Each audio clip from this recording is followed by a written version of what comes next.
ओम नमो भगवते वासुदेवाय। ओम नमो भगवते वासुदेवाय। ओम नमो भगवते वासुदेवाय। ओम नमो भगवते वासुदेवाय। ओम नमो भगवते वासुदेवाय। ओम नमो भगवते वासुदेवाय। ओम नमो भगवते वासुदेवाय। ओम नमो भगवते वासुदेवाय। ओम नमो भगवते वासुदेवाय। ओम श्री परमात्मने नमो नमः। ओम गणपतये नमो नमः। ओम सं ऐं ह्रीं श्रीं सं सरस्वत्यै नमो नमः। ओम गुं गुरुभ्यो नमो नमः। ओम सहनाववतु सहनौ भुनक्तु सह वीर्यं करवावहै तेजस्विनावधीतमस्तु मा विद्विषावहै। ओम शांति शांति शांति। सदाशिवसमारंभां शंकराचार्यमध्यम अस्मदाचार्यपर्यन्तां वन्दे गुरुपरम्परां। वन्दे गुरुपरम्पराम्। आप सभी ऑनलाइन नेटवर्क पर उपस्थित भगवत गीता श्रवण साधकों को आज ऋषिकेश से हमारा प्रातः का अभिवादन, अभिनंदन, अभिवंदन। हरि ही ओम, हरि ही ओम, हरि ही ओम। हम सबको आज का यह दिव्य जीवन तन मन धन जन देश काल विषय वस्तु परिस्थिति अवस्था व्यष्टि समष्टि आध्यात्मिक भौतिक दैविक क्षेत्र सभी को अपने अपने वर्तमान जन्म और पूर्व जन्मों में किए गए संचित कर्मों, पाप पुण्य धर्म अधर्म मिश्र सकाम निष्काम सात्विक राजसी तामसी जाने अनजाने में किए गए अनंत कर्मों के पके हुए फल स्वरूप में वर्तमान में आज सभी को अपने अपने प्रारब्ध अनुसार परमेश्वरी अचिंत्य योग माया के माध्यम से वर्तमान देश काल विषय तन मन धन जन आदि प्रसाद स्वरूप में प्राप्त हुआ है। अतः आज का यह दिव्य जीवन परमार्थ हेतु निष्काम सेवा यज्ञ देव यज्ञ ऋषि यज्ञ पितृ यज्ञ मानवता यज्ञ भूत प्राणी यज्ञ सात्विक दान शारीरिक वाचिक मानसिक तप निष्काम कर्म योग ध्यान योग भक्ति योग ज्ञान योग साधनाएं वेद शास्त्रों का स्वाध्याय अध्ययन अध्यापन उपासना आराधना के लिए समर्पित करे और करवावे। अत्यंत अत्यंत अत्यंत दुर्लभ मनुष्य जीवन की प्रत्येक क्षण को परमार्थ हेतु सार्थक करे और करवावे। आज विक्रम संवत 2082 फाल्गुन मास कृष्ण पक्ष की अष्टमी तिथि ये कल सुबह 4:58 तक है।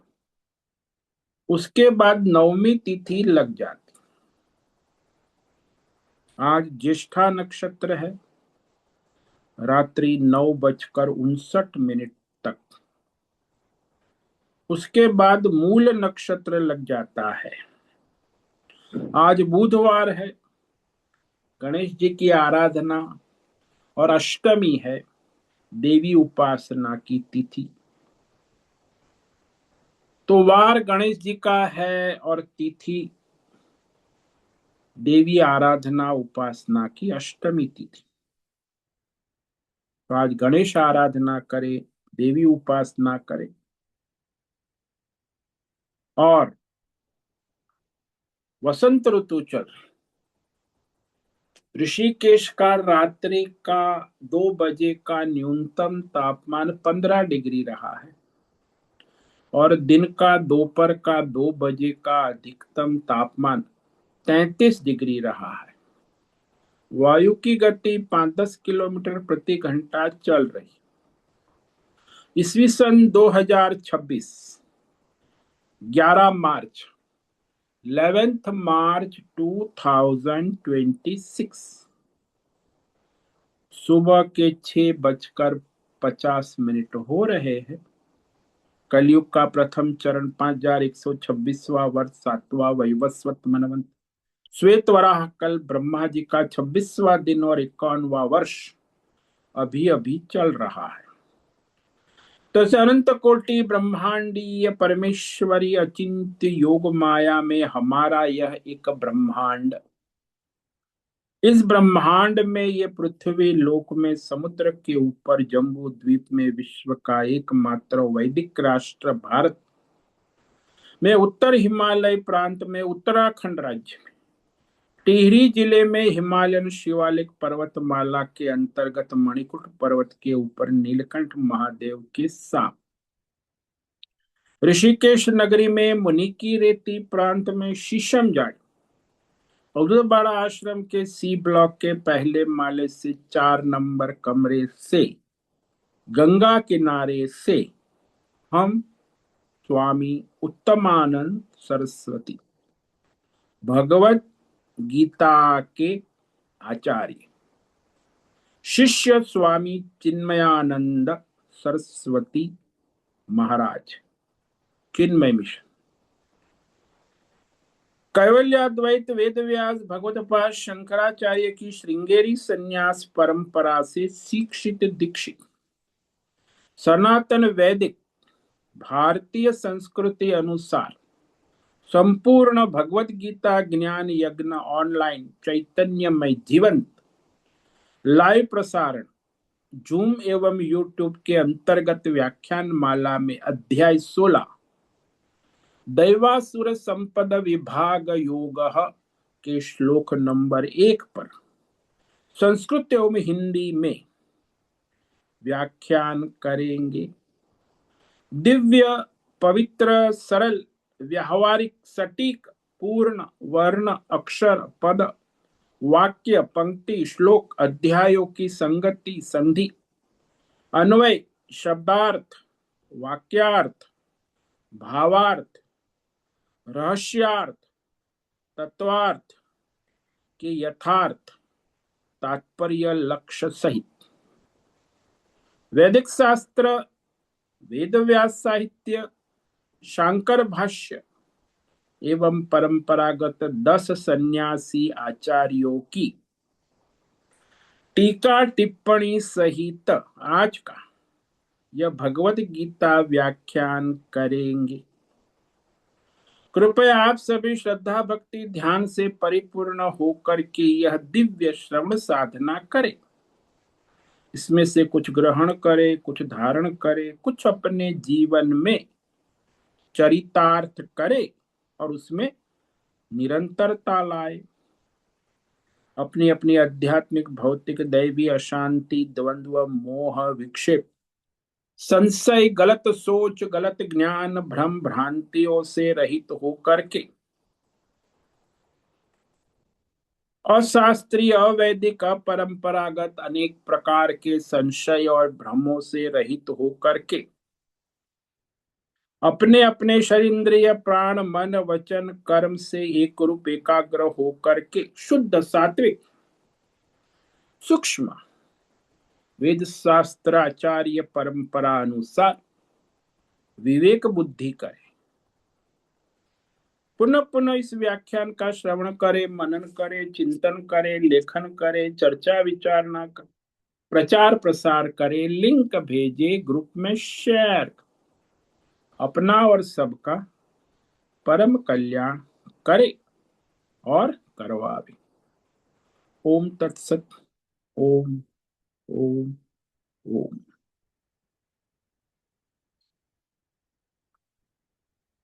हमने श्रीमद् भगवद गीता अध्याय 16 के श्लोक नंबर 1 पर जो तृतीय दैवी गुण है, इस पर विवेक विचार किया। ज्ञान योग व्यवस्थिति ही।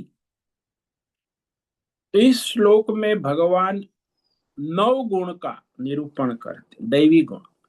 दैवी गुण कहो, सात्विक गुण कहो, ईश्वरीय प्रकृति कहो, परमार्थ कहो, धर्म कहो, अध्यात्म ज्ञान कहो, सब पर्यायवाची शब्द। तो यह भगवान ने 9 सात्विक गुण, दैवी गुण, सात्विक प्रकृति, सात्विक स्वभाव वाले मनुष्य के लक्षण कहे। तो ऐसा वह मनुष्य सात्विक स्वभाव वाला जन्म से होता है क्योंकि पूर्व जन्मों में वो साधना तप करके आया है। इसलिए वर्तमान में जिसकी जैसी प्रकृति है, सात्विक, राजसी, तामसी या मिश्र, तो उसके पिछले जन्मों के संचित कर्मों के अनुसार ही वर्तमान में उसका देश काल विषय तन मन धन जन आदि में वह व्यवहार करता है अपनी प्रकृति स्वभाव के अनुसार। किंतु मनुष्य को भगवान ने स्वतंत्रता दी है कि अपनी प्रकृति स्वभाव से हटकर वो धर्म पुरुषार्थ कर सकता है। तो यह मनुष्य को विशेष स्वतंत्रता है, प्राणियों को नहीं। वो तो काम भोग पुरुषार्थ करेंगे, अपना खाएंगे पिएंगे, सेक्स करेंगे, बच्चे पैदा कर मरेंगे। उनके लिए कोई चॉइस नहीं, बंदर को, चूहे को, बिल्ली को, सूअर को, गधे को। और मनुष्य में भी जो चॉइस है वो भी ब्राह्मण है, क्षत्रिय है, वैश्य, सात्विक प्रकृति वाले है, उसको ही चॉइस का उपयोग कर सकते। जो रजोगुणी तमोगुणी आसुरी प्रकृति वाले हैं, वो अपनी इस धर्म परमार्थ की चॉइस का उपयोग नहीं कर सकते क्योंकि उनकी प्रकृति ही आसुरी है, तामसी है, रजोगुणी है, तमोगुणी। हाँ, कभी कभी कुछ कर लेते हैं तो दिखावा, ढोंग, पाखंड, लेकिन उसमें वह स्वभाव प्रकृति नहीं। तो यह पहला श्लोक जिसमें भगवान ने कहा, ओम श्री भगवान उवाच अभयम सत्व संशुद्धि ज्ञान योग व्यवस्थिति दानम दमश्च यज्ञश्च स्वाध्यायस्तप आर्जवम। भगवान कहते हैं, मैं तुम्हें अर्जुन वह दैवी प्रकृति वाले मनुष्य के स्वभाव प्रकृति लक्षणों को कहता जिसमें अभयम, सर्व प्रकार के भौतिक अध्यात्म दैव ईश्वरीय भयों से रहित, सर्वथा भय का अभाव, सत्व संशुद्धि, यानी जिसकी बुद्धि ईश्वर से, शास्त्र से, परंपरा से, देश काल विषय से उसकी बुद्धि, मन, विचार, वाणी और व्यवहार तक सारा समन्वय और तालमेल बना रहता, कहीं डावाडोल नहीं होता। तो इसे कहते हैं सत्व संशुद्धि, सम्यक शुद्धि। आजकल तो 90% मनुष्य को तो शास्त्र तो छोड़ो, परंपराएं तो छोड़ो, बुद्धि भी छोड़ो, मन, वाणी और व्यवहार में भी एकता नहीं। क्या सोचते हैं, क्या बोलते हैं, क्या करते हैं, क्योंकि वो रजोगुण तमोगुण आसुरी प्रकृति। तो उनका तो सोचना भी क्षण क्षण में बदलता है, बोलना भी बदलता, और व्यवहार भी बदलता रहता। तो वहां सत्व हो तब होता, सत्व संशुद्धि का। और फिर भगवान ने कहा ज्ञान योग व्यवस्थित। तो यहाँ ज्ञान योग का अर्थ ये मत लेना कि भौतिक ज्ञान, आध्यात्मिक ज्ञान, दैवी। ये पारमार्थिक ज्ञान जो है उसके लिए निरंतर दृढ़ स्थिति, परमार्थ ज्ञान में दृढ़ स्थिति होना, ये ज्ञान योग व्यवस्थित। जिस प्रकार वेद शास्त्र कहता है, ईश्वर ने कहा है, जिस प्रकार आचार्य परंपरा, कुल परंपरा से कहा जाता है, किया जाता है, किया गया है, वह हम अपने देश काल विषय वर्तमान प्रारब्ध अनुसार अपने जीवन व्यवहार में अपनी बुद्धि मन वचन कर्म से व्यवहारिक अनुभव करना, तो ये दुर्लभ है। क्योंकि मनुष्य निरंतर रजोगुण तमोगुण के प्रभाव में होने से ये टिक नहीं पाता। चाहे कितनी बार आप सुन लो कि मैं ये देवदत्त नहीं हूं, मैं ये श्रीमान देवी नहीं हूं, मैं सच्चिदानंद आत्मा क्षेत्रज्ञ हूं, सुनते रहो, लेकिन बात वहीं आके रुक जाएगी कि आखिर में तो मैं स्त्री हूं, पुरुष हूं, मैं देवदत्त हूँ, श्रीमान, मैं श्रीमती देवी हूँ, और मुझे मेरा कर्तव्य है, शरीर है, संसार है, वही मेरा टॉप प्रायोरिटी में है, तो मैं क्या करूं। तो यह मनुष्य को बार बार उसकी प्रायोरिटी, महत्वता बदल। सत्संग में बैठा है तो उसकी महत्ता, प्रायोरिटी परमार्थ हो जाती, और सत्संग पूरा होने पर फिर उसकी प्रायोरिटी उसका शरीर, संसार, परिवार, पैसा, पद, प्रतिष्ठान, मकान, दुकान, उसको महत्व बुद्धि आ जाती। ठीक है, वो तो सब सुनने के लिए है, प्रैक्टिकल हम तो संसारी है ना। तो शरीर से लेकर संसार तक, तो मैं तो ये शरीर हूं, संसार हूं, क्रिया वाला। और फिर आप कहते हो मैं साक्षी चैतन्य परमा, आचार्य कहते हैं, वेद शास्त्र कहते, परंपरा। लेकिन मेरा तो प्रैक्टिकल अनुभव है कि मैं तो ये श्रीमान देवदत्त, श्रीमती देवी और अपना शरीर संसार वाला हूं।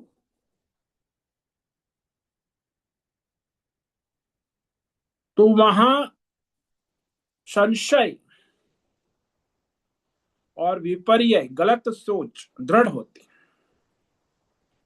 हाँ, वो ठीक है, मैं मानता हूं कि शास्त्र में कहा है, आचार्य परम वेद भगवान ने, वो ठीक है, लेकिन आखिर मैं तो मनुष्य हूं ना, तो मुझे तो ये सब प्रायोरिटी देनी होगी। तो वहां परमार्थ में व्यवस्थिति, वेद शास्त्र, आचार्य परंपरा, धर्म कर्म निष्काम भाव से कर्म योग, ध्यान योग, भक्ति योग, ज्ञान योग में व्यवस्थिति, वह उसके संचित संस्कार के कारण नहीं होती। ये सकाम कर्म करता है ना, अभी वो कामना वाला है, इसलिए वह निष्काम भी करना मुश्किल हो जाता है। कि निष्काम कर्म योग, ध्यान योग, भक्ति योग में थोड़ी देर आ भी जाता है, लेकिन स्थिति नहीं बनती। लेकिन निरंतर जब दृढ़ता पूर्वक निष्काम कर्म योग, ध्यान योग, भक्ति योग ईश्वर को समर्पित भाव से अपना स्वधर्म किया जाता है तो धीरे धीरे उसका स्वयं अनुभव होने लगता है।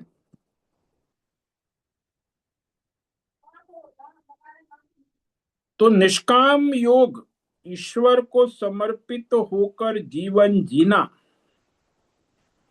ये ईश्वरीय ज्ञान में निष्ठा व्यवस्थिति के वो बार बार श्रवण मनन चिंतन प्रयत्न पूर्वक अभ्यास करने से, पुनरावृत्ति करने से फिर वो धीरे धीरे दृढ़ होता। तो निरंतर दीर्घ काल तक श्रवण मनन अध्ययन शास्त्र का और फिर उसके अनुसार जीवन में व्यवहार में लाना, तो यह दृढ़ निश्चय होना आवश्यक। निरंतर लंबे समय तक लगे रहना आवश्यक। समाहित होना कहते ना शास्त्र। ज्ञान तो है लेकिन विज्ञान जीवन में उसे लाना।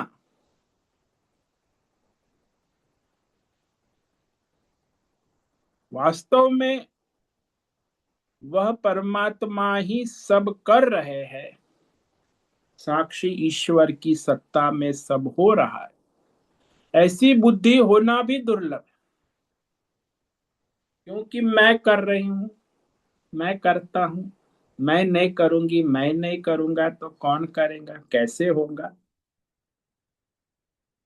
तो बार बार विवेक पूर्वक यह ईश्वर को जीवन में लाना, केंद्र में लाना, ज्ञान योग व्यवस्था। कि भाई मैं तो केवल कठपुतली हूं, निमित्त मात्र हूं, ईश्वर जो है वो सारे संसार को और मेरे जीवन को मेरे संचित कर्म और प्रारब्ध के अनुसार चला रहे। तो उसमें ईश्वर को समर्पित भाव से स्थित हो जाना कठिन है, क्योंकि अभ्यास नहीं है ना। वो अहंकार तुरंत आ जाए, अरे मैं नहीं करूंगा तो कैसे होगा, ईश्वर कहाँ हर जगह थोड़ी है। तो ऐसा मन में बार बार संशय विपर्य गलत सोच भीतर भी होती है और बाहर से भी लोग देते हैं अरे तू ये क्या कर रहा है, भगवान भगवान थोड़े, तुझे करना होगा तेरा जो भी करना है। ये सब शास्त्र वास्त्र सब सुनने की बात, संसार में प्रैक्टिकल होना चाहिए। तो आसपास भी बुद्धिजीवी लोग भी आपको बड़ा प्रेरणा देंगे। ठीक है, तुम गीता सत्संग सुनते हो, अच्छी बात है, इसमें कोई बुरी बात नहीं है वो मैम, लेकिन प्रैक्टिकल होना चाहिए। तो आसपास सभी लोग आपको प्रैक्टिकल बनाएंगे, क्योंकि वो लोग बड़े प्रैक्टिकल है ना। तो वेद शास्त्र ईश्वर ये सब ठीक है, पुरानी बातें हैं। आजकल देखो कितना जमाना आगे बढ़ गया, समय देखो, सब इंटरनेट मोबाइल ये वो हाईटेक जमा, और तुम ये पुरानी सोच लेके पुरानी सोच क्या, नई सोच लाओ ना। तो इस तरह मनुष्य को विचलित आसपास स्वयं भी हो जाता है, दूसरे लोग भी इसलिए व्यवस्थित नहीं बन पाती है।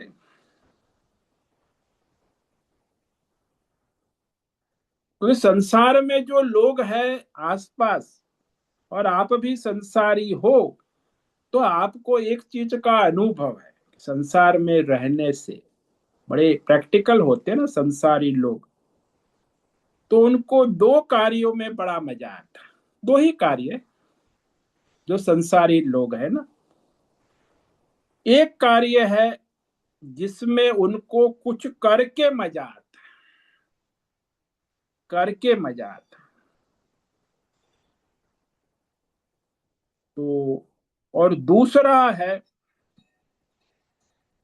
कुछ भोग करके मजा आता है, पा करके भोग करके। जैसे एग्जाम्पल ले लो, दो ही मजा लेते संसारी लोग।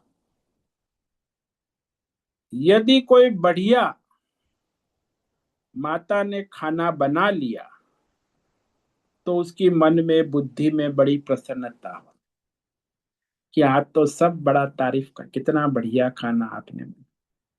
सब वो भी प्रसन्न हो जाती, सुबह से लगी थी 5 बजे से, अब 12 बजे सब भोजन करके बड़े प्रसन्न चर्चा करे कितना बढ़िया हलवा रोटी पूरी सब्जी तो क्या बढ़िया थी, तो बड़ी प्रसन्नता, क्योंकि उसने बढ़िया खाना बनाया, बड़ा प्रसन्नता। देखो मैंने कितना बढ़िया अपने आप को कहेंगी कितना बढ़िया खाना बनाया। और दूसरे जो खाने वाले हैं परिवार वाले मित्र सदस्य, उनको भी खाने का मजा आया, तो खाकर भोग करके मजा, तो दो मजा आ गए। वो माता को खाना बना के मजा आया और इसको दूसरे परिवार वाले सदस्यों को खाने का भोग कर मजा आ गया। अरे मम्मी आज तो बड़ा मजा आ गया, क्या बढ़िया तूने बनी। उसको भी मजा आ गया, इनको भी मजा आ गया कि बढ़िया हलवा था, बढ़िया मटर पनीर था, तो मजा आ गया। इसलिए फिर वह अपने में अकर्तृत्व अभोक्तृत्व में स्थिति नहीं बन पाती, क्योंकि एक को करके मजा आया और एक को भोग के मजा आया, कुछ करके या कुछ भोग के।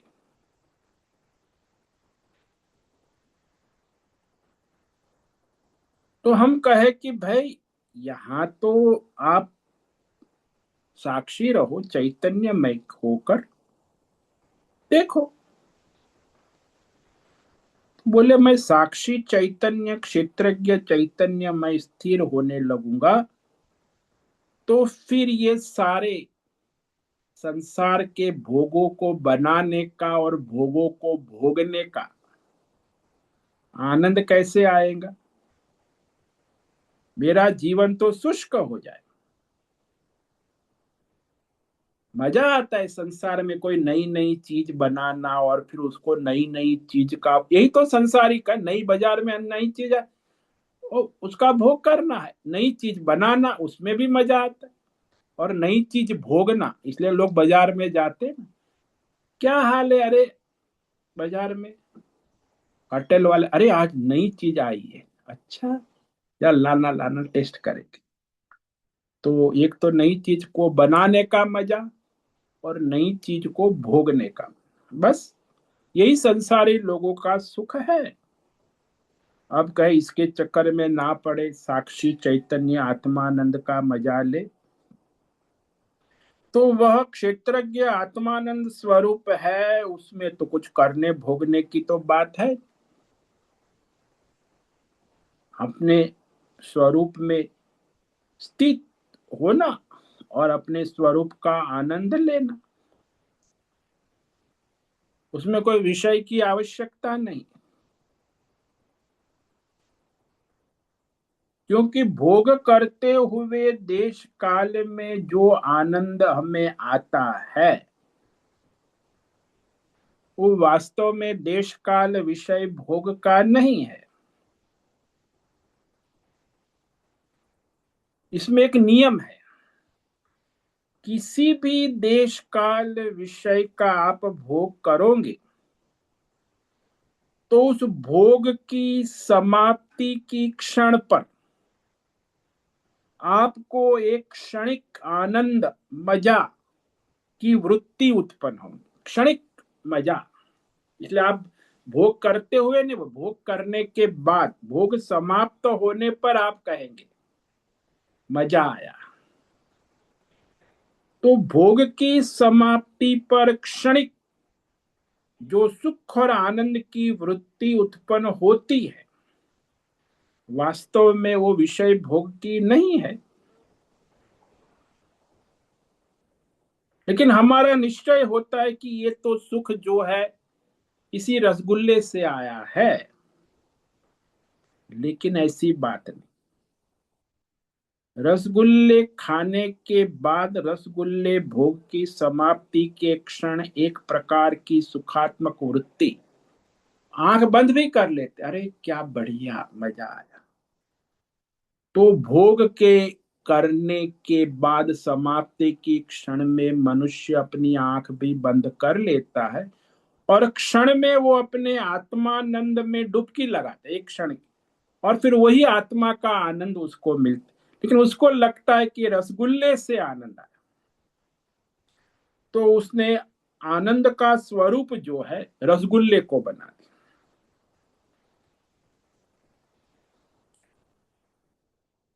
तो इस तरह मनुष्य संसार में एक के बाद एक भौतिक अध्यात्म द इंद्रिय विषय भोग को प्राप्त करके या कुछ करके या कुछ भोग करके सुखी होना चाहे, होता भी है, उसको सुख की अनुभूति होती, लेकिन उसको लगता है कि ये सब करके और भोग के आ रहा है, बिना करे बिना भोगे कैसे सुख आएगा। और शास्त्र कहता है, आचार्य परंपरा कहती है कि ये तो, इसमें तो कोई सुख भोग है नहीं, कुछ करो या कुछ भोगो, वो विषय में संसार में तो कहीं सुख है नहीं। तो हमें लगता है कि अरे, ये आचार्य वेद शास्त्र परंपरा कह रही, लेकिन हमारी बुद्धि तो उसे स्वीकार नहीं करती है ना। इसीलिए ये जो दृढ़ निश्चय होना मुश्किल है, सुनना आसान है, लेकिन वेद शास्त्र आचार्य परंपरा से जो कहा है वह ठीक कहा है, वैसा ही है, वैसा हमारी बुद्धि स्वीकार करने को तैयार नहीं है, क्योंकि हमारा उसमें दृढ़ श्रद्धा दृढ़ निश्चय नहीं होता। तो हमारा अनुभव ही अलग है ना, जन्म जन्म कि वही रसगुल्ले से ही मजा आता है, वही दाल मोठ से ही मजा आता है, उसके बिना कैसे मजा आएगा।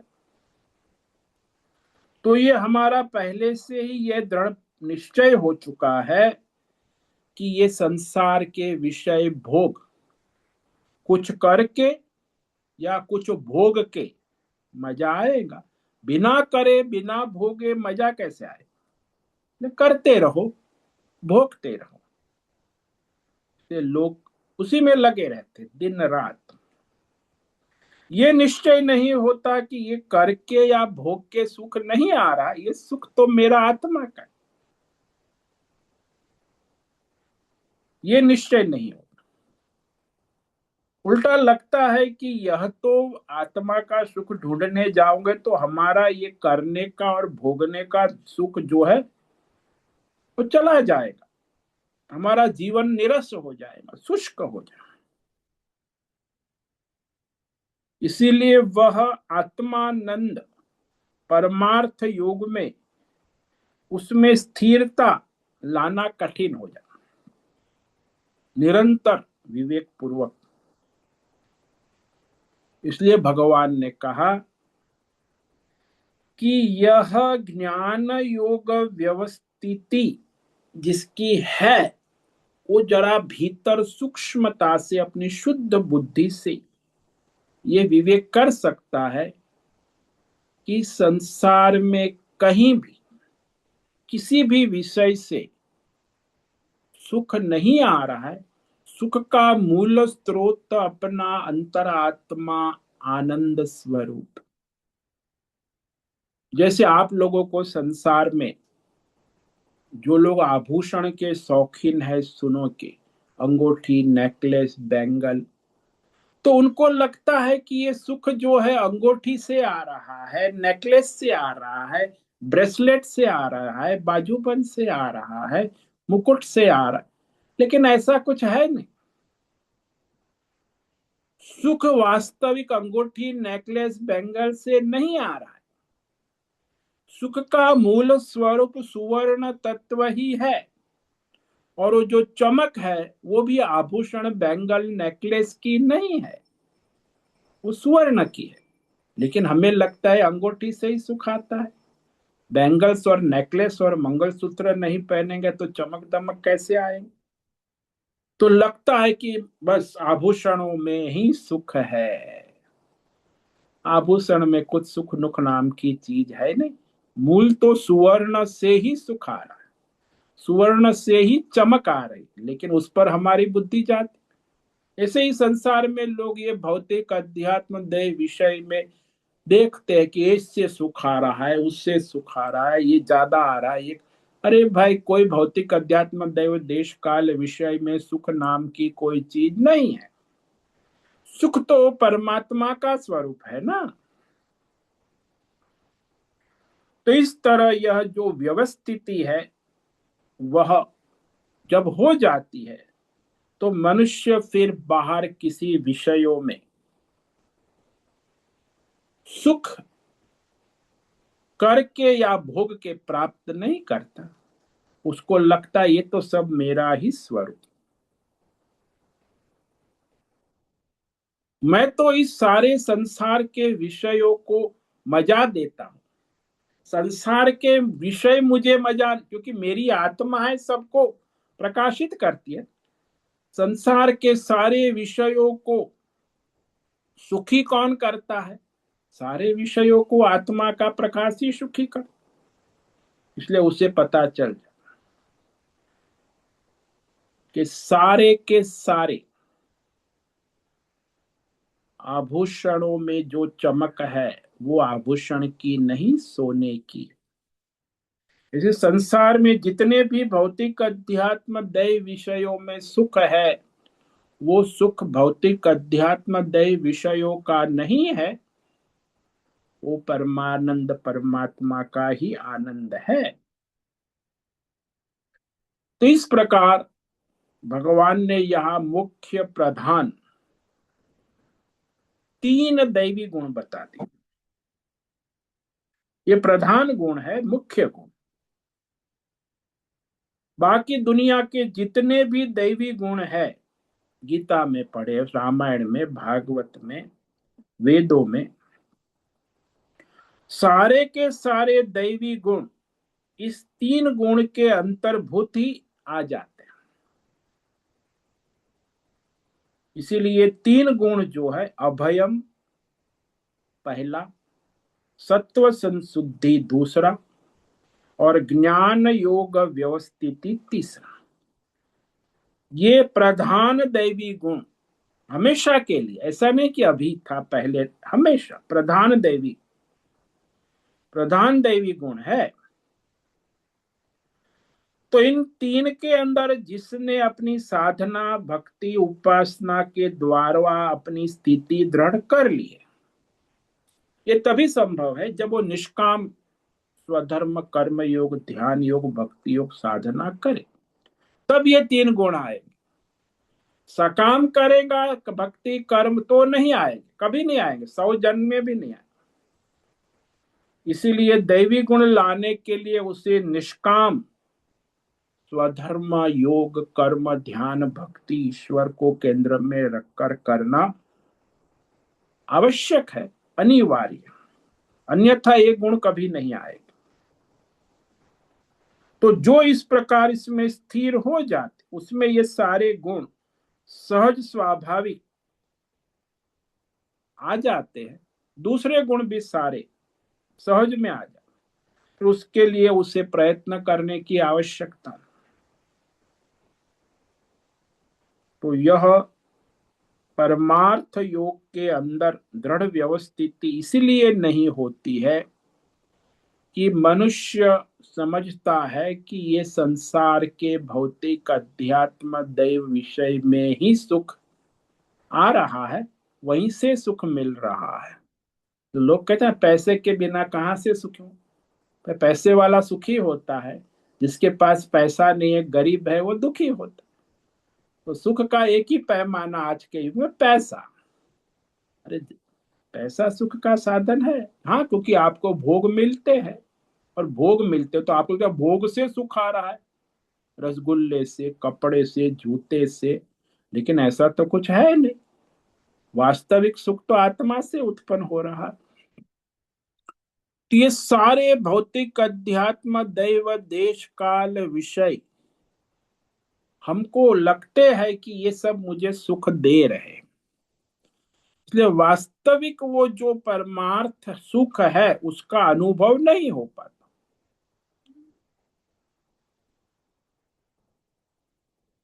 तो यह ज्ञान विज्ञान योग साधना से ही सिद्ध होगा, इसे सोचने से समझने से नहीं हो। इसलिए ये जो ज्ञान योग व्यवस्थित का अर्थ ये होता है कि विज्ञान स्वानुभूति पूर्ण ज्ञान, मैंने कहा ना दो प्रकार के ज्ञान, परोक्ष ज्ञान, अपरोक्ष, जिसको आप लोग ज्ञान और विज्ञान कहते हैं। संसार में जिसको थियरिटिकल एंड प्रैक्टिकल अनुभव, तो उसमें बहुत बड़ा फर्क है। एक होता है ज्ञान और दूसरा होता है विज्ञान। विज्ञान यानी स्वानुभूति पूर्ण, अनुभव पूर्ण। ये जो है इनका फर्क समझना भी दुर्लभ है, क्योंकि महत्वपूर्ण है, अत्यंत महत्व।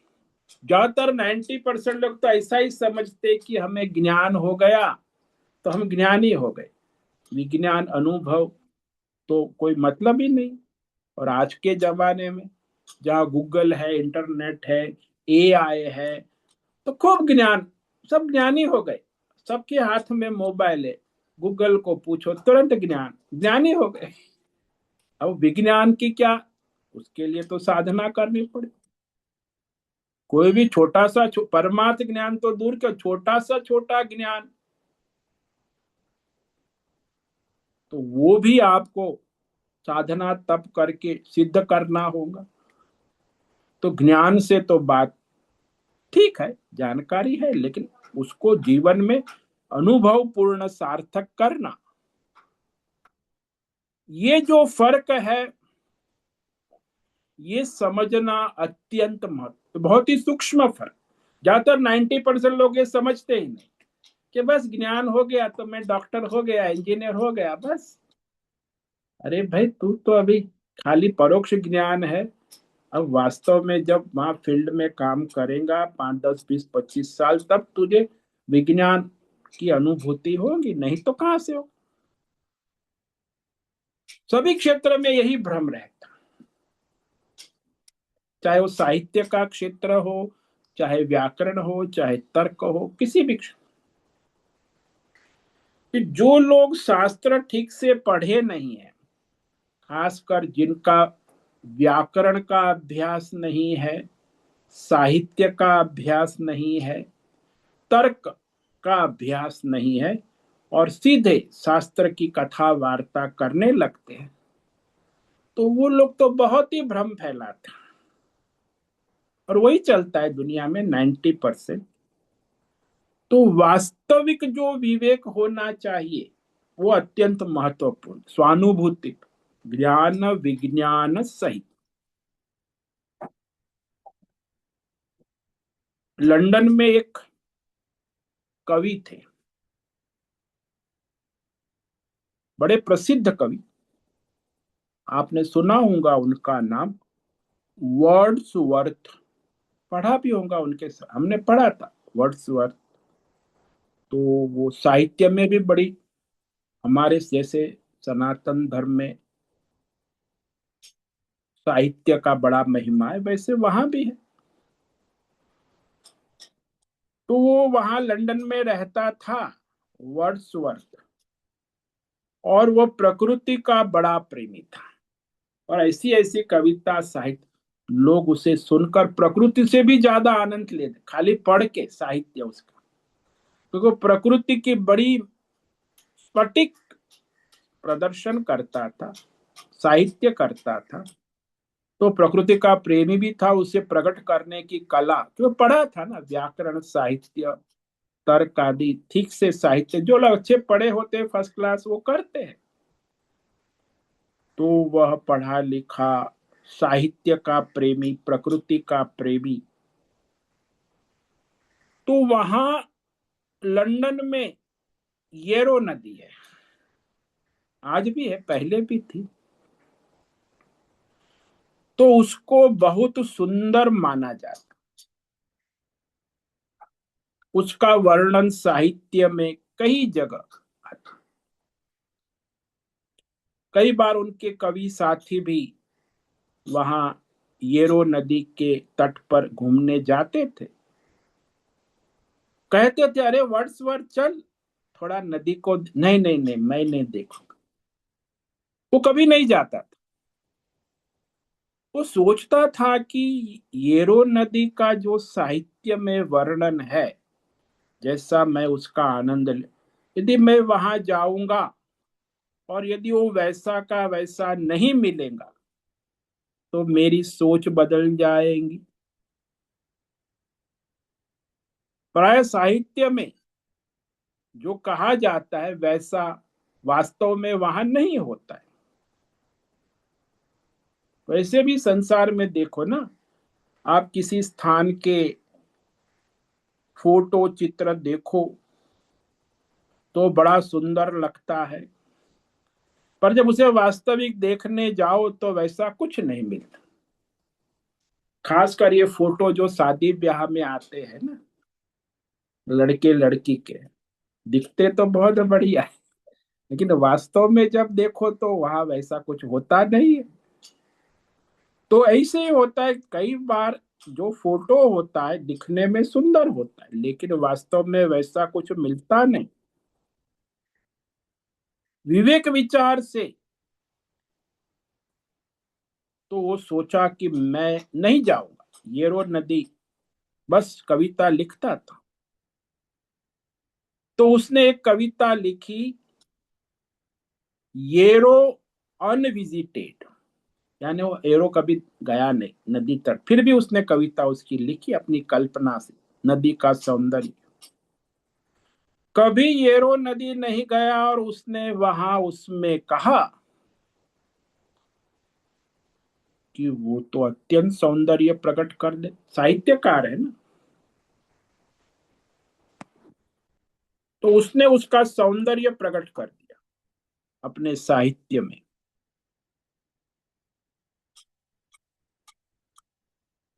अब ये कविता बड़ी प्रसन्न हो गई, जो लोग देख के आता उन्होंने, अरे वाह, ये उसने कभी गया ही नहीं देख, फिर भी उसने अपनी कल्पना से येरो नदी की सुंदरता प्रकट कर दी।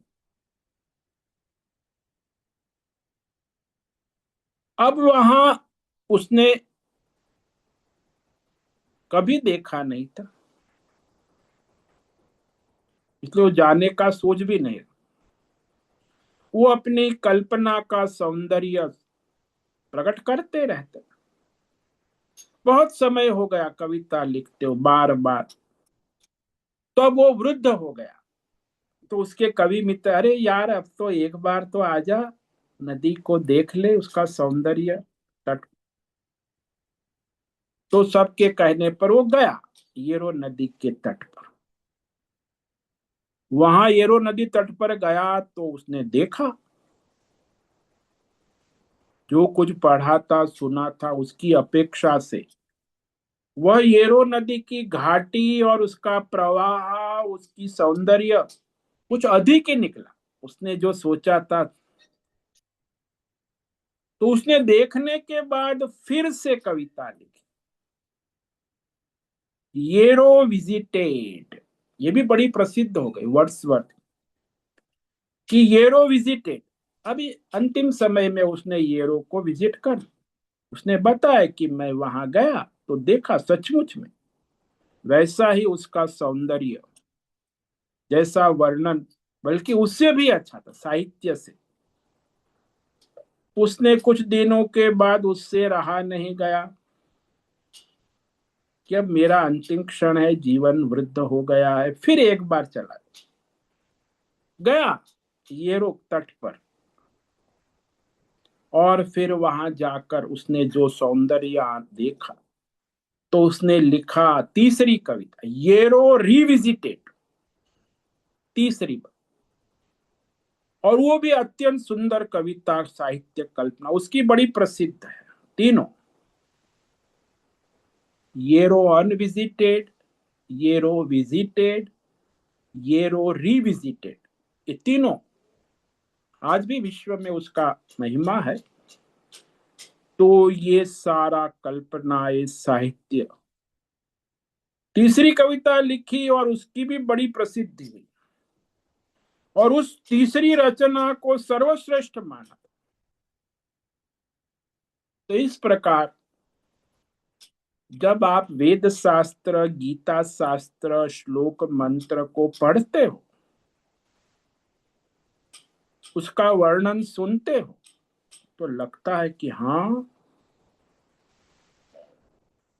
तो ये तो सर्वश्रेष्ठ है। फिर बाद में दोबारा पढ़ते हो तो भी लगता है कि बड़ा है, सर्वश्रेष्ठ। तो वह शास्त्र का जो उसे आनंद है, सुख है, आने लगता है।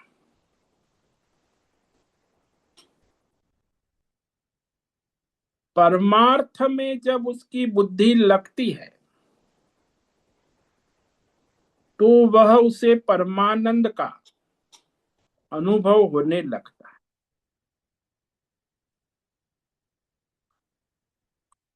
तो उसका जो परमानंद का क्षणिक सुख भी उसे मिलता है, कि जैसा वेद शास्त्रों में वर्णन किया है, भगवान ने गीता में कहा है, वैसा ही मुझे अनुभव भी हो रहा है। तो उसे उसका अनुभव होना, उसमें स्थिति होना, ये उसके बार बार अभ्यास से, और वो जिज्ञासा बढ़ते ही जाते, बार बार प्रवृत्ति हो, तो उसमें शास्त्र में जाने की अपेक्षा, चिंतन होता रहता है। लेकिन बात ऐसी है कि वो प्रयत्न करते, लेकिन उसको लगता है ठीक है, शास्त्र में कहा है वो परमानंद है, लेकिन मुझे तो ये विषयों में आनंद आ रहा है। तो प्रारब्ध संस्कार है ना, संचित है। तो विषय आनंद की इच्छा प्रारब्ध के अनुसार उत्पन्न होती है,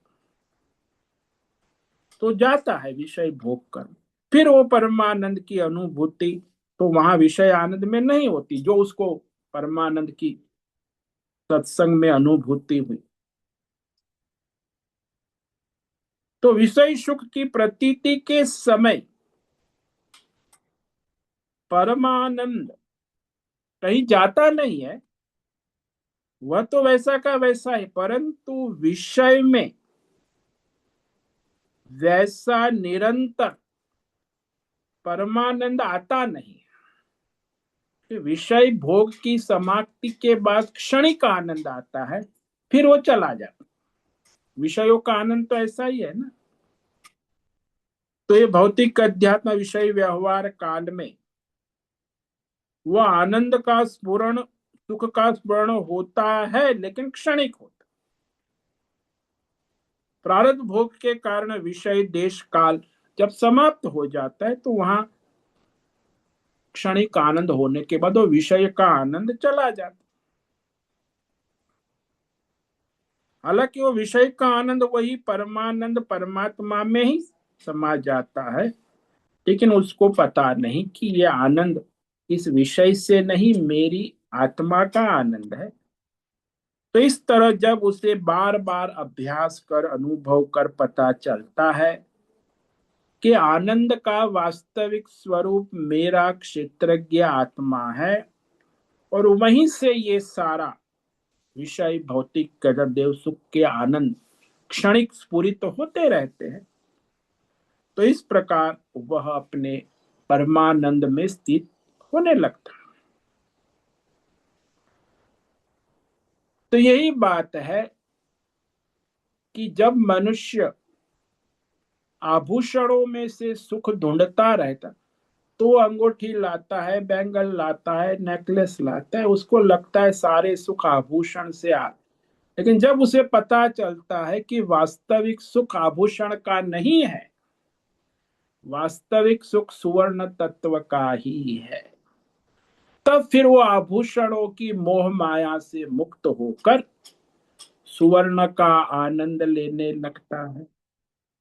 तो इसी प्रकार संसार में मनुष्य अज्ञान के कारण संसार के भौतिक अध्यात्म दैव नाम रूप विषयों में वह कुछ करके सुखी होता है या कुछ भोग कर सुखी होता है। वो क्षणिक उस करने की समाप्ति के बाद, भोगने की समाप्ति के बाद क्षणिक उसे सुख का आभास होता है। वो भी सुख उसके आत्मा का अनुसंधान होने से होता है। वो उस विषय को करके या भोग के नहीं होता। तो इस प्रकार यह भगवान कह रहे कि जिसकी अपनी अनुभूति हो गई है ज्ञान योग व्यवस्था, फिर वो कहीं संसार के विषयों में कुछ करके सुखी नहीं होता या कुछ भोग के सुखी नहीं होता। वह स्वयं सुख में रहता है, आनंद में रहता है। तो आगे जो है दूसरा जो दैवी गुण है दानम, उस पर हम कल विचार करेंगे। तो आज हमने जो है ये ज्ञान योग व्यवस्थिति पर विवेक विचार किया है। ये बड़ा अद्भुत दैवी गुण है, इसीलिए उसको विवेक पूर्वक आप विचार करें और अपने जीवन में उसका प्रयत्न करें, अभ्यास करें। ओम नमो नारायणाय। ओम नमो नारायणाय। ओम नमो नारायणाय। ओम नमो नारायणाय। ओम नमो नारायणाय। कायेन वाचा मनसेन्द्रियैर्वा बुद्ध्यात्मना वा प्रकृते स्वभावात् करोमि यद्यत् सकलं परस्मै नारायणायेति समर्पयामि। ओम सर्वे भवन्तु सुखिनः, सर्वे सन्तु निरामया, सर्वे भद्राणि पश्यन्तु, मा कश्चित् दुःखमाप्नुयात्। अस्तु मा सद्गमय, तमसो मा ज्योतिर्, मृत्योर्मा मृतंग। ओम पूर्णमद पूर्णमिदं पूर्णात् पूर्णमुदच्यते पूर्णस्य पूर्णमादाय पूर्णमेवावशिष्यते। ओम शांति शांति शांति। शंकरं शंकराचार्यं केशवं बादरायणं सूत्र भाष्य कृतौ वंदे भगवन्तौ पुनः। ईश्वरो गुरुरात्मेति मूर्तिभेद विभाग व्योमवद्व्याप्तदेहाय दक्षिणामूर्तये नमो। ओम गुं गुरुभ्यो नमो नमः। ओम तत्सत् ब्रह्मार्पणमस्तु। ओम ओम।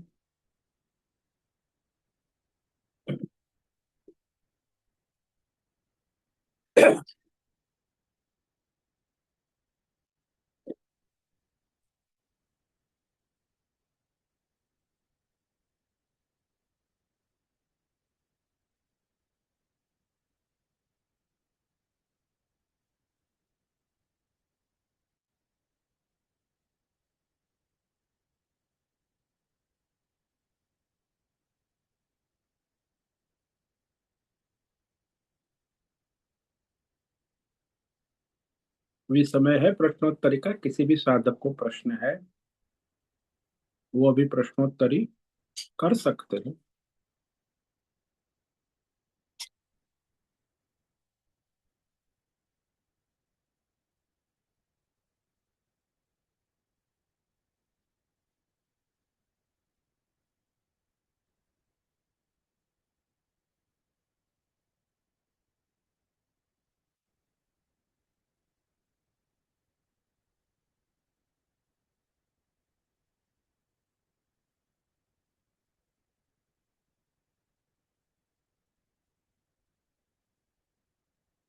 ओम नमो नारायणाय स्वामी जी। हाँ बोलिए मेरा। स्वामी जी, जो आज आपने विवेक कराया ज्ञान योग व्यवस्थिति, यानी दृढ़ तरीके से ज्ञान और योग में, तो उसमें भक्ति भी आ गया ना स्वामी जी? हाँ सब आ गया, कर्म भक्ति ज्ञान ध्यान सब आ अच्छा, इसमें व्यवस्थिति होनी चाहिए अच्छी तरीके से। स्थित होना चाहिए वैसे। हाँ, दृढ़ व्यवस्थित। तो वो आपको जो है ज्ञान योग, भक्ति योग, ध्यान योग, आप जो सुनते हो उसमें हम्म, दृढ़ स्थिति होना आवश्यक है। अब हम्म, टेम्पररी थोड़ा फिर आप उसको छोड़ देते हो तो फिर वो कहाँ से उसमें प्रगति हम्म। होगी? दृढ़ स्थिति तो होगी। दृढ़ स्थिति होना चाहिए, मतलब उसको हम पूरी तरीके से बिलीव करके उसको फेथ रख के, और वो ही करने योग्य चीज है ऐसे हाँ, वही करने योग्य चीज है जिंदगी तो में। वही करने का प्रयत्न करे, पुरुषार्थ हम्म। करे। प्रयत्न पुरुषार्थ उस मार्ग में करने का इतना अपना फेथ होना चाहिए उसमें, हाँ, 100% यही नहीं, करने योग्य थाउजेंड है। Percent, thousand. हम्म। तो वहां संशय, विपर्य, गलत सोच आपकी है, वो आपको नहीं करने दे। जैसे आप कहते हो उसी को प्रायोरिटी देना है, बाकी सब, हाँ बाकी स्वधर्म वो सब है। और फिर लौकिक दुनिया से धीरे धीरे उसका अट्रैक्शन कम हो जाएगा।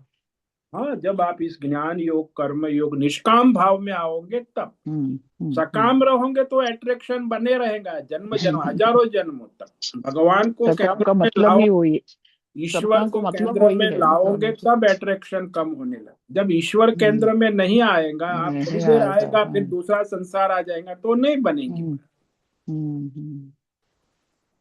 तो यानी निरंतर। आनंद सिर्फ ईश्वर में है। ये क्षणिक हाँ क्षणिक खुशी का कुछ वैल्यू नहीं रखना चाहिए, हाँ, कि वो जाने दो, ये भी उसमें भी करने दो, वो भी सोचना कर। चाहिए कि क्षणिक खुशी जो है वो हम्म, भी आपको उसके अंत में, हम्म, उस रसगुल्ले खाने के अंत में आपको क्षणिक हम्म, अनुभव होता है सुख का। हम्म। और वो भी आपने बताया है कि वो भी अपने मन के हिसाब से है। यानी मिर्ची के बिना कोई खा नहीं सकता है, और कोई मिर्ची खा ही नहीं सकता। ऐसे हाँ, तो मिर्ची के जिसकी अंदर जैसी कुछ नहीं वृत्ति है। हो, सोच हम्म, हो, उस अनुसार उसे क्षणिक सुख मिलेगा। मिर्ची खाने हम्म, के बाद उसको सुख की वृत्ति उत्पन्न होगी, उसको हम्म, रसगुल्ला खाने के बाद सुख की वृत्ति वो क्षणिक हम्म, होगी। तो भाई फिर हम्म, दूसरी मिर्ची लाओ, फिर दूसरी खाएगा, उसका हम्म, अंत होगा तो अंत में उसे क्षणिक सुखात्मक, लेकिन वो सुख जो है उसके आत्मा का है, उस समय वो उसके साथ जुड़ता है तो उसको लगता हम्म, है कि ये मिर्ची खाने से सुख आ रहा है। ये हम्म, तो रॉन्ग थिंकिंग है, गलत सोच। हम्म।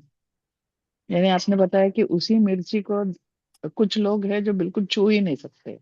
यानी वो मिर्ची का गुण नहीं है, तुम्हारे अंदर का जो कुछ गुण है ना हाँ, स्वामी जी। आपके संस्कार है, संचित वासना है वो, मिर्ची में संचित कुछ है वासना। नहीं। अच्छा, मतलब ये भी समझना चाहिए कि उस चीज में नहीं है, तुम उसको इम्पोर्टेंस दे रहे हो, तुम हाँ, पसंद तुम्हारे करते हो। संस्कार है, तुम्हारा संचित है, तुमने उसको प्राधान्य दिया है। हाँ।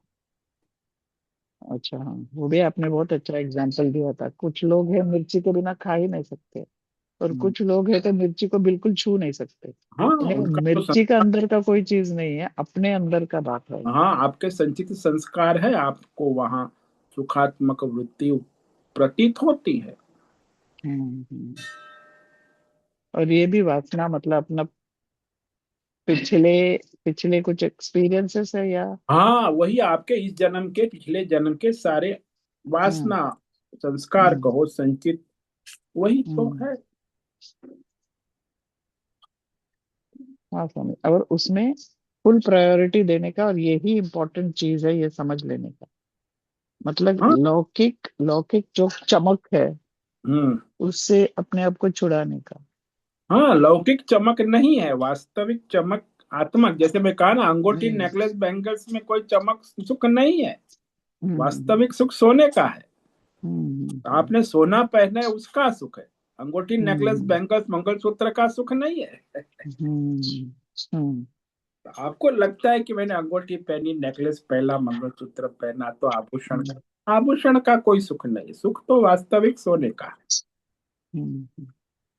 और स्वामी जी एक और बात मुझे पूछना था। अभी समझो कपड़े, घर के लिए बर्तन, ये सब कुछ चीजें चाहिए होते हैं, और हम वो लेते हैं ये नहीं बताने के लिए बाजू वाली को कि देखो मेरा साड़ी तुम्हारे साड़ी से अच्छा है, या उसके पास अच्छी साड़ी है तो मुझे वो साड़ी चाहिए। तो ये दो टाइप ऑफ खरीदी होते हैं ना स्वामी जी। कुछ है कि जरूरी है, और कुछ है कि मान दम्भ वो सब करने के लिए तो खरीदते हैं। इसमें ये बात ख्याल रखना आवश्यक है हम्म, कि जो आवश्यक है, अनिवार्य है, जीवन आवश्यक जीवन निर्वाह के लिए है, हम्म, वो जो है आवश्यकता के अनुसार हम्म, भगवान का प्रसाद रूप में रहे। हम्म, बाकी जो I want, I Dzire, I like, I dislike, इस तरह जो आप शॉपिंग करते हो वो सारा हम्म, बर्बादी है हम्म, जीवन की, हम्म। पैसे की।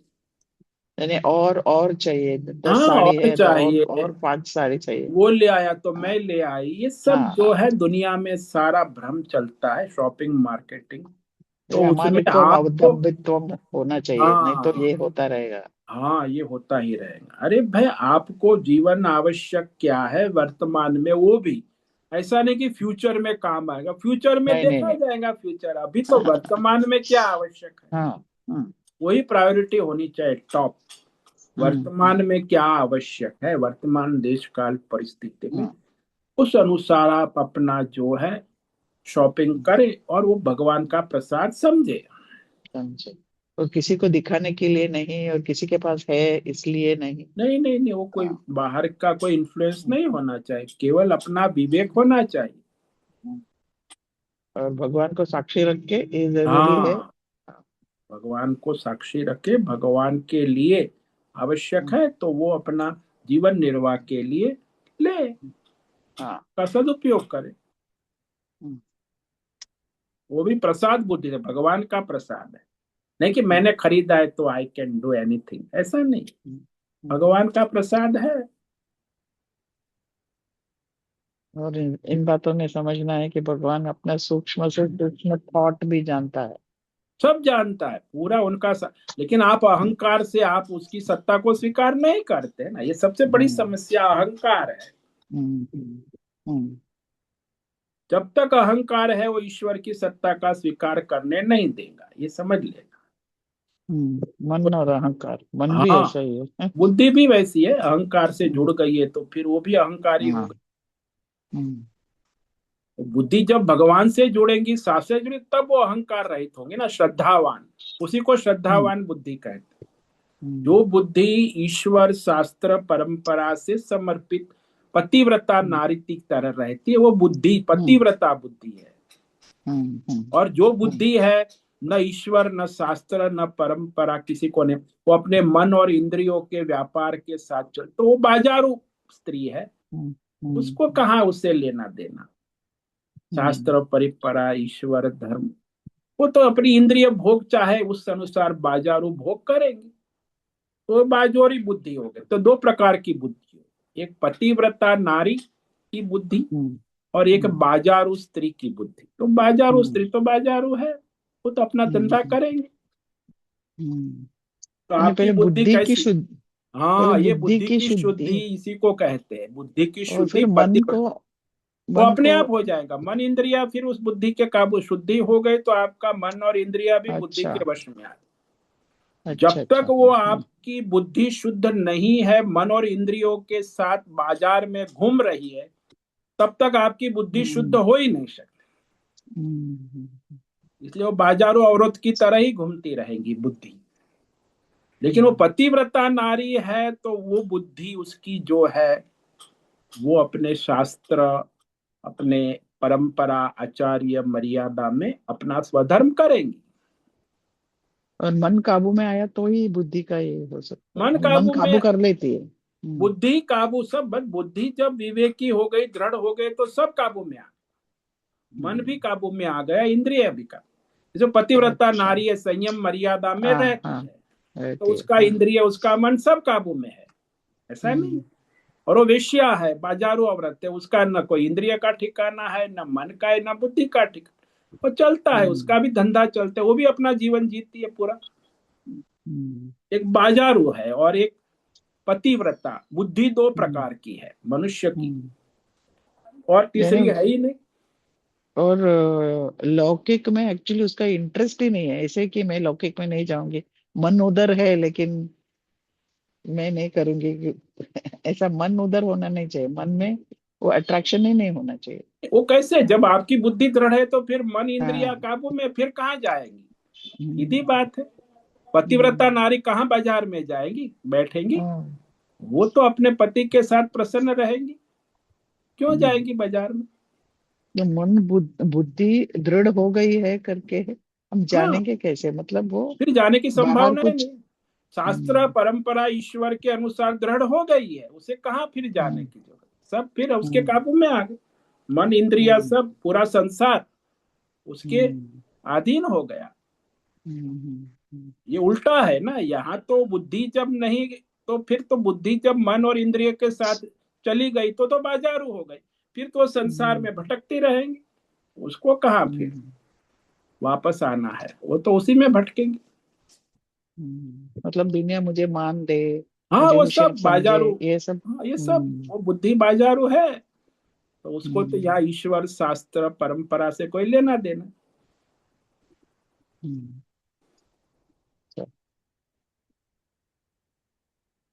आजू बाजू का दुनिया हम वैलिडेट करे किसी भी तरीके से, उसकी हाँ, जरूरत नहीं है उसको। वो उसको क्या जरूरत, वो तो ईश्वर शास्त्र परमा। वो हम्म, पतिव्रता नारी को दूसरा वैलिडेट करे, उससे क्या लेना दे, वो तो अपने पति को समर्पित है। सही, परफेक्ट एग्जाम्पल है हाँ, स्वामी। उसको क्या लेना देना आजू बाजू वाले क्या हम्म, बकवास करे, वो तो अपना हम्म, पति को समर्पित है। तो ये एक है ही को उनकी। समर्पित है, हाँ। हाँ, ऐसे ही वो भक्त होता है, हाँ, ईश्वर शास्त्र परंपरा को समर्पित है। फिर ये बाहर के हम्म, एडवर्टाइजमेंट इंटरनेट मीडिया उसको क्या हिला सकता है। कोई कहे कि बहुत बड़ा भक्त है, वो नहीं चाहता है। उससे कोई मतलब नहीं है, वो तो कहे मतलब ना नहीं कहे है। उससे क्या फर्क पड़ता है। वो बताने जानता को है। भी नहीं जाता है, मैं बहुत बड़ा भक्त हाँ, हूँ, ये ऐसा कोई करता हूँ, वो करता हूँ, हाँ। वो क्या, लोगों का समर्पित, सर्टिफिकेट हाँ। उसे नहीं चाहिए समाज नहीं का। चाहिए। वो तो स्वयं हम्म, जानता है ना।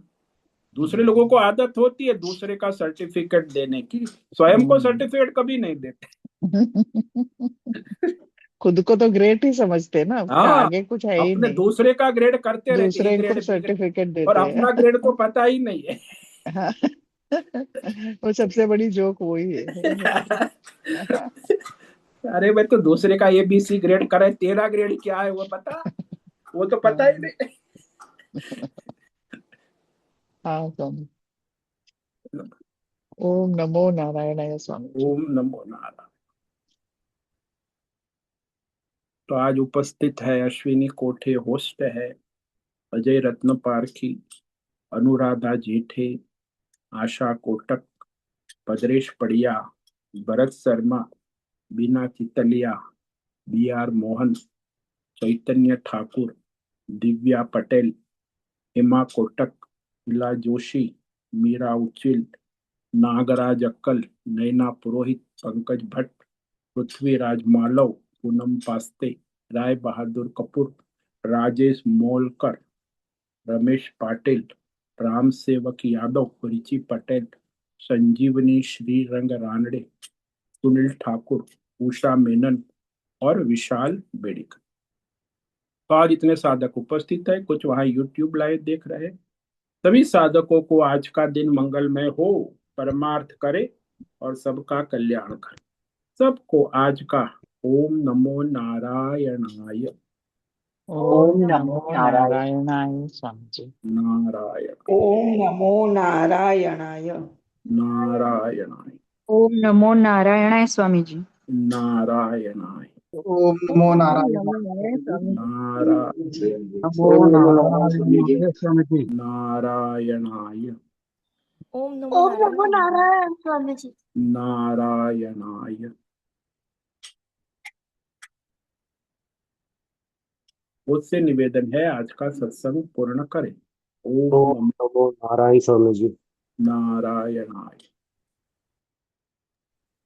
आज का ये सत्संग हम यही पूर्ण करते हैं। सभी साधकों को ओम नमो नारायणाय। धन्यवाद।